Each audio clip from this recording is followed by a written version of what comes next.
It was, if I'm not mistaken, your second major motion picture.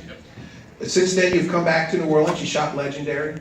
You had a small scene in Daddy's Home. So tell me what your New Orleans is like since you've spent so much time here. What does John Cena do when he's in New Orleans? Well, in the Wayback Machine, many, many years ago, I'd probably give you the address of every drive-through daiquiri place in the town. Lately, I've been having a lot of more different type of fun, enjoying the food, enjoying the culture, enjoying the folks. This town is known for its hospitality, and that's not just a cliche. Everybody here is really nice, and they make your time here extra special. So, thank you. And when you go out and enjoy the food and the drink, I have a feeling that you probably enjoy food and drink maybe a little bit differently than the food and drink I enjoy. Are you always in training? Can you indulge and go crazy in the world? I'm always training, but this place is built around great food, so I enjoy the food here. I don't put myself on a limit, I guess. I just gotta work hard. Very good. And when you shot 12 rounds, was there any apprehension? Man, that was like 25 years ago. I barely remember being naked on screen at the end of that movie. You do tend to get naked in your movies a lot. What's up with that? I don't think anyone can see me. It turns out I'm very wrong. So when you made that move into acting from wrestling, was there any apprehension making the move from the ring to the big screen, or was it not a difficult transition? No, it sucked. And for those of you who've seen the movies, I'm sure you'll agree. Early on, I kind of did movies as a way to expand the reach of WWE, and I think, judging by the audience here, I think you guys all know where my heart lies, and it's in the same place as most of you guys. It's on that canvas, and it's with that wonderful company that we'll all have some fun with on Sunday. So when I started doing movies, it was more of like my boss wanted to make the business bigger, and I was a vehicle to do that. So I said, yes, I'll do that. And the result was many, many bad movies, so I'm sorry for anybody who had to sit through those. But now I'm very grateful, and I have great perspective that I've been given a second chance. And I've been choosing to do stuff that I want to do, because I think the most exciting thing about WWE is being able to tell stories, and that's what I love the most about it. So now I'm choosing some stories that are a little bit different. Some will make you laugh, some will make you cry. Some will keep you on the edge of your seat, but that's what I love the most, and it seems to be working this time around, so I just got a different view of it. Out of all those genres, the action, the drama, the comedy, you even do voiceover work, is there one that you're drawn to more, or just whatever your mood is? Well, after this one, probably ones that you don't have to shove stuff up your butt. That sounds like a good script. So let's open it up to the crowd. Diane, you got a mic? Yeah, now that's a good. All right, let's get, who's got a question out there? You here in the middle. Speak loud so we can hear you. You've done a few really raunchy movies now. Why do you like doing those especially? Well, I think it's good fun because we're not able to use those tools on WWE. WWE is a PG show, and for me to be on there for about 15 years, you guys know and see me in a certain light. So I think the freedom that R-rated comedy gives you is to go way on the other side of that. There's really a lot of elements of my WWE personality that are actually me, the human being. But I'm also 41, and I also have an adult sense of humor. But it's something you guys very rarely get to see, and I think that's something that can make people laugh. So that's kind of why I gravitate towards more adult material, because I think the outcrying of the audience that I'm very aware of, for me to change up the depth of character is impossible in which you ask me to, because I can't be that R-rated mustache curling bad guy. So I choose stories that kind of give that flavor. We have another question over here, John. Sure. So I was gonna ask, John Cena, when did you start making movies? Bang up question, my Good question. friend. That is fantastic journalism over there. Before you were born, but don't see any of those, and don't see the one you just saw, because that's totally wipe that one, do the whole Men in Black thing. Just forget it ever happened. Who else has a question? Anybody over here? Here we go, way up top. And I mean, I know it's been a long day, but I'm not doing any Q&A and access or anything like that, so I'll hang in with you guys as long as you want, or as long as I possibly can. I appreciate you guys. Hey, Rob. I wanted to say thanks for being here, man. We all appreciate it quite a lot. And I was wondering, I've been in training myself for about a year now, and I was just wondering if you have any good, wise words for me on my journey down this road. You would be training to be... Professional wrestler. Okay, great. Okay, so 1, stay safe, and 2, make sure it's always fun, and you'll be okay. Well said. Come over here. You're getting a workout. Doing the Phil Donahue thing.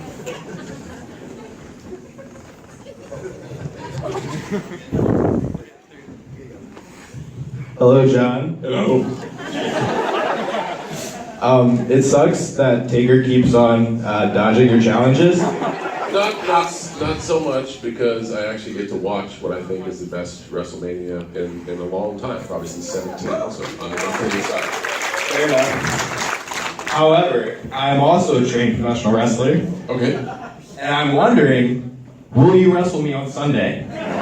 You know what? That's in a minute. I can't do that. So John, you asked about Undertaker, is anything gonna happen Sunday? Don't. There's hands out there. Talk to the people who raise their hands. Don't stoke the fire. Don't do that. Don't do that. My name's Joe. You were sitting behind me. You have a question now? I do have a question. By the way, kudos to you for great movie tact. You were silent for the whole movie. Fire away. Thank you. My question is you were doing comedy more, but me and my friends are wondering, when are we going to get the crossover we've all been waiting for? Marine. Comedy. What's that? When are we going to see Marine? You versus The Miz and the Marine. I believe the answer is whenever I get the confidence to make a movie for you two and you two alone. Possibly on YouTube sometime. I don't know. We'll see. Hi, my name's Jaden, and I was wondering, after this, could me and you take a picture? We can do that right now.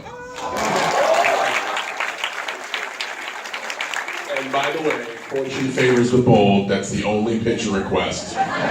First one gets, because everyone's saying, oh, well, I have a question too, but I'd also like a picture. Very brave of you, though. Thank you.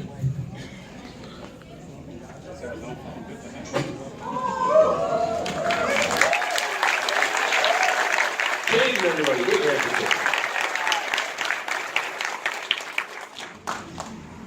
John, Yes. This is not exactly a question. So, More of a statement.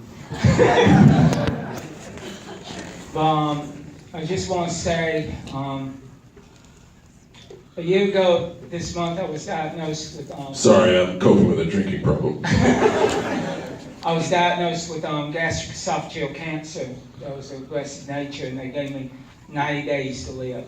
Okay. And during that time, it took me to a bad place. I mean, a real bad place. And I was watching Monday Night Raw and saw y'all do what you do and do what you do in the pay-per-views and everything. Just would like to say that if it wasn't for you and the WWE inspiring me that night, I would not be here at this WrestleMania day, because I went through surgery for 8 hours to get rid of this cancer. I just want to say thank you to the WWE, thank you John Cena, and thank you to Bree and everyone else.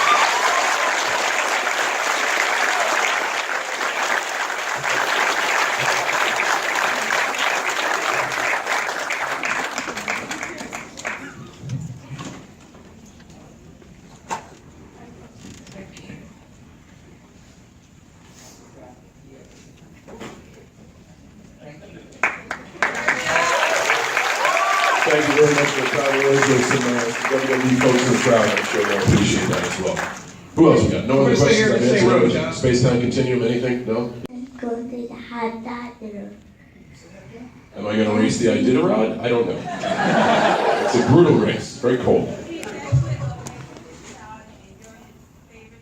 Well, thank you very much. Go and say hello. We got a very tough row of folks here. I'm very, very happy to be in the presence.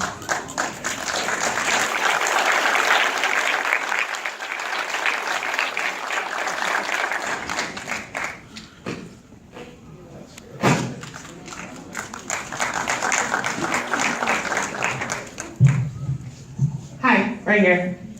Down in Hello. front. So I know you hold the record for the most Make-A-Wish wishes granted. Are there any particular stories that stand out to you the most? So we got to listen to two very strong and strong-willed individuals speak. I get to be a part of that process a lot. And any time you hear somebody say, hey, I've been going through a tough time, and because of what you do, my time isn't so tough. That's a very special experience, and I've been fortunate to be able to be part of that quite a bit. So I'm very grateful for that. I'm gonna go over to this side over here. I haven't been over here yet. You got a question? How does it feel to be WWE superstar?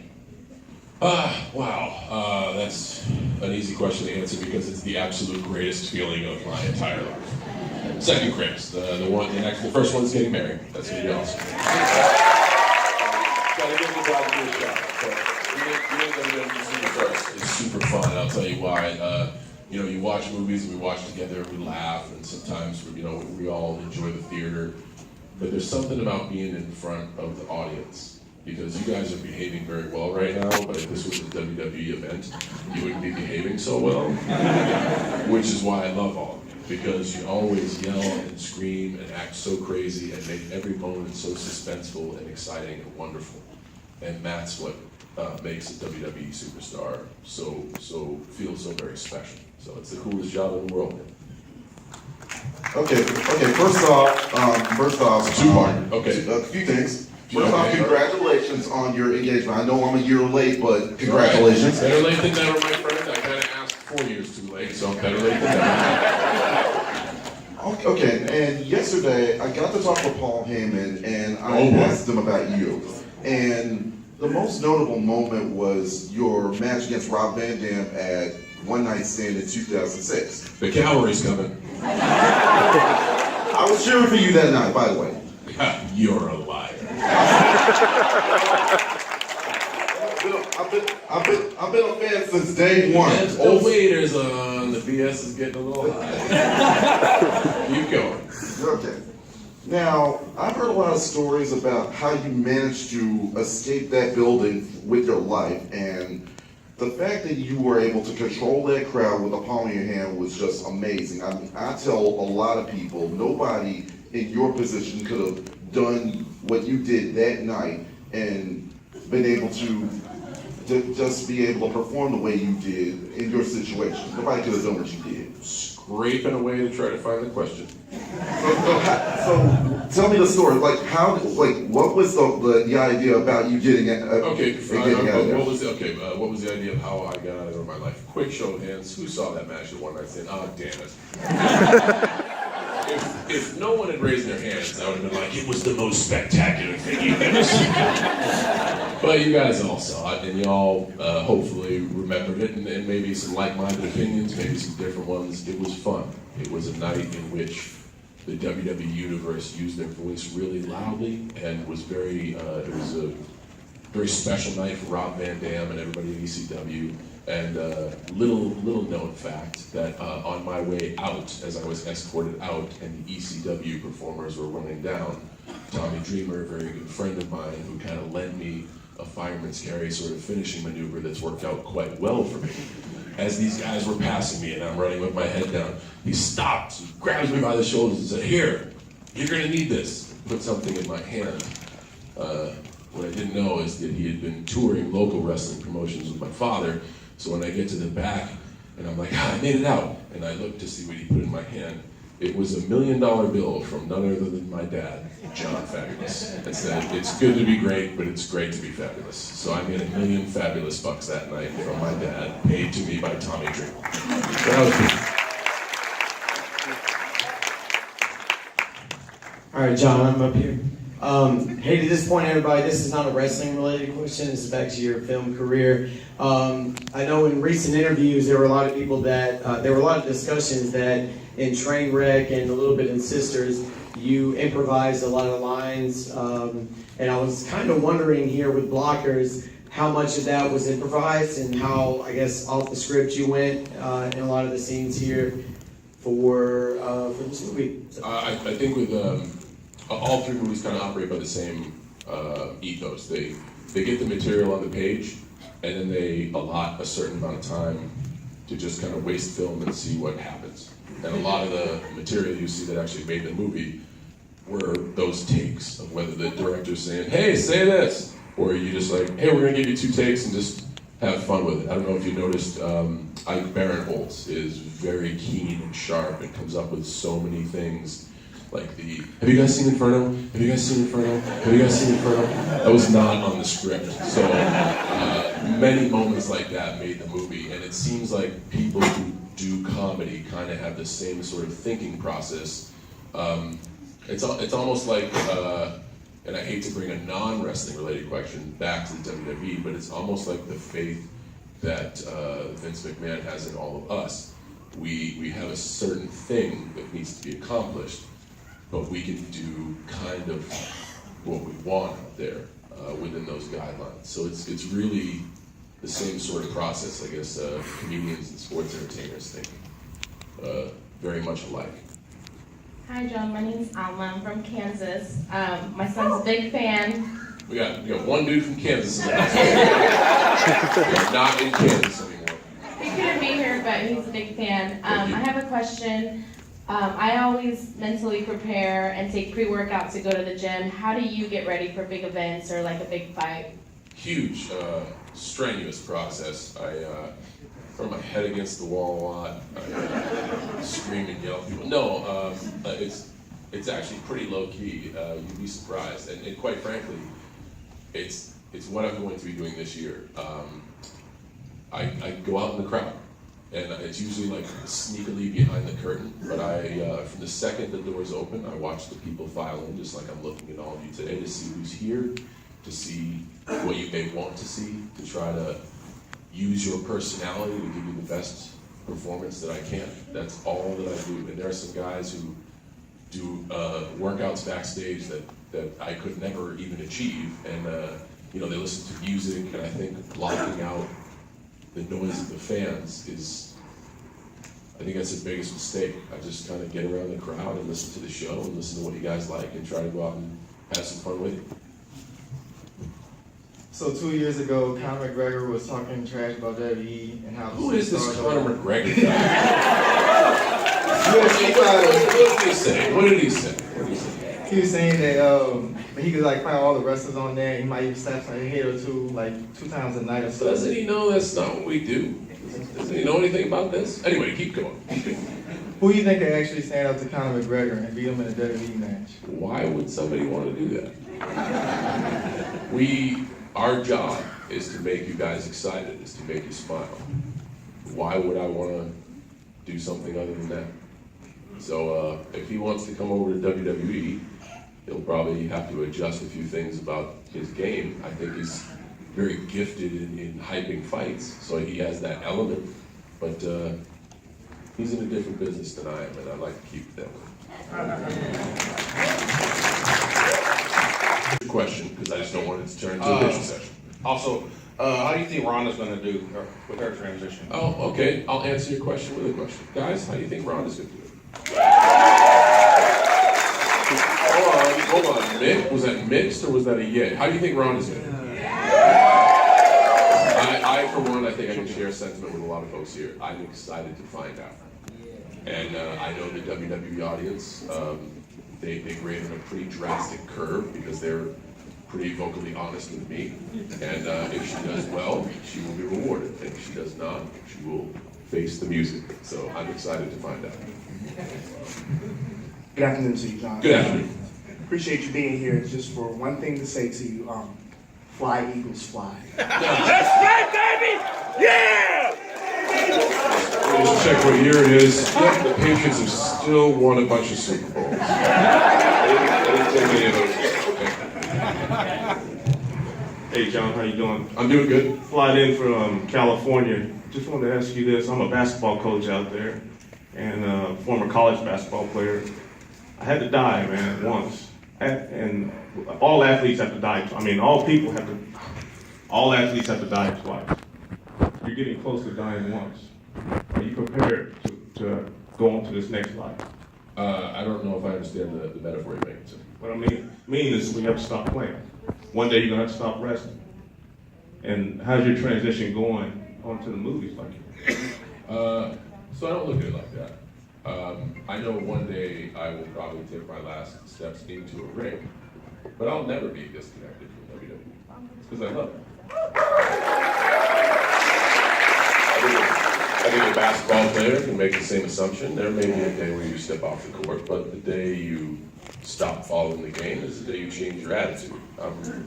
I'm not ready. I probably will never be ready to change my attitude. I'll always have a heartbeat for the WWE. Hey, John. Hey, just a quick question. Other than your engagement, what's your biggest accomplishment you ever had? Oh, man. My perspective to make the most out of every single day. Hi, John. I'm Gary. Nice to meet you. Nice to meet you. One question and a statement. What is your relationship with The Rock now? It's good. It's good. Okay. You know, it's crazy because years ago, everybody knows Dwayne's story. He left what I think was too early, and that's just me.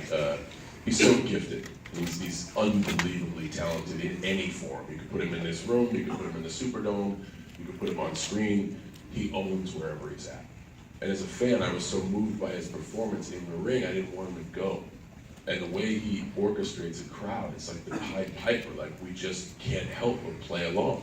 So years ago when he left, as a performer, I'm like, I'm gonna do whatever I can to get this guy back. And whatever I can was damn unprofessional at times. So finally he ended up answering the call, and we had about a year there that was pretty rough. But after that, it's amazing how WWE can create that tension and then forge like some weird, unbreakable bond of friendship. It's amazing that after that match in Miami, literally after it happened, it drew us intensely close.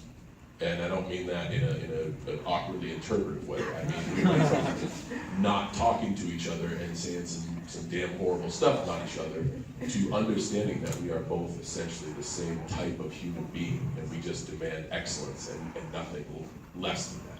And since then, he has been a friend, a wonderful resource, a mentor, and somebody to give me playful ammunition on Jimmy. And my statement. I'm not Sure. done. I want to thank you because you made this guy finally propose to me last August. Thank you. Congrats to you too. We're running short on time, guys. We just got a couple more questions. And once again, thank you everybody for hanging in there. I didn't think everybody would stay this long, so I appreciate that. Guys, like, I've had enough. Forget about it. You, man, it's cool. It's all right. It's fine. Hi, John. I came to New Orleans with my older son. He was going to WWE. I'll be in the 7th row. I think it would be in the 5th row. I may see him. The only reason I wanted to come along was to meet you. Oh, that is, man, what a letdown that is. Like, I thought this invisible guy would be walking around, like he's floating in the air or something. I don't know. Do you enjoy doing the show with Kathy and Hona? The Today Show? Yeah. Oh, I love those girls. They drink wine at 10 in the morning. It's fantastic. I go in, have a coffee at 8, and then start plugging the wine at 10, and we just talk about whatever. They're great. Thank you very much for watching. I appreciate it. All right, here's the last question. Make it a good one. I'm like your #1 fan. My driver's license plate says you can't see me, and I'd love to show it to you. Okay, that's more of a statement, and I will come and see it. And I'd like to know why you didn't go to prom. Why didn't go to prom? So I went to a co-ed boarding school, so I lived with the people that you could possibly ask to prom, and I saw them every day, so I figured I could spend money on a dance that I really didn't want to go to, or I could actually work and make some money. Let's check out this license plate. You're not seeing what I'm seeing. It's a red Dodge Charger RT, Nevada license plate. You can't see me, so authorities, beware. You better be on your best behavior because we can now track you. Sure. We'll take one more question if we go. All right, who's got a good question? Is there gonna be number 2? In about 15 minutes. You know what they say, leave when you're on top. Thank you guys very much.